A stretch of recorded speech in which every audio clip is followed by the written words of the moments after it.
ఒక regional hero pan India hero అవ్వాలి అంటే నేషనల్ వైడ్ ఫ్యాన్స్ని సంపాదించుకోవాలి. అంటే దానికి తగ్గట్లుగా ఒక అద్భుతమైన కథ ఉండాలి. ఇక ఇలాంటి కథకు దేవుడు తోడైతే దాని ఫలితం మరో రేంజ్లో ఉంటుంది.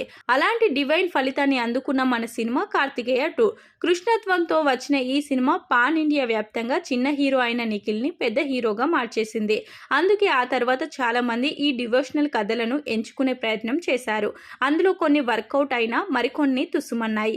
అయితే ప్రస్తుతం బాలీవుడ్లో దేవుడి పేరు చెప్పుకొని ఈ చిన్న హీరోలు పెద్ద హీరోలు అయిపోయారు.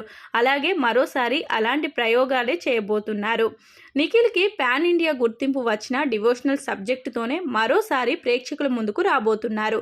స్వయంభూ అనే సినిమాతో మరోమారు తన అదృష్టాన్ని నేషనల్ వైడ్గా పరీక్షించుకోబోతున్నారు. అలాగే రిషబ్ శెట్టి కూడా కన్నడ వారికి తప్ప మరెవరికి తెలియదు కాంతారం ముందు వరకు. కేవలం 16 కోట్ల బడ్జెట్తో తెరకెక్కి డివైన్ బ్లాక్ బస్టర్ అనే పేరు సంపాదించుకొని 400 కోట్ల రూపాయలను కొల్లగొట్టింది. ఇందులో ఒక రీజనల్ దేవుడిని అందరూ యాక్సెప్ట్ చేశారు. కేజీఎఫ్ సినిమా యష్ని రాత్రికి రాత్రే స్టార్ హీరోని చేసింది. ఇప్పుడు కేజీఎఫ్ మరో భాగం కూడా రాబోతుంది.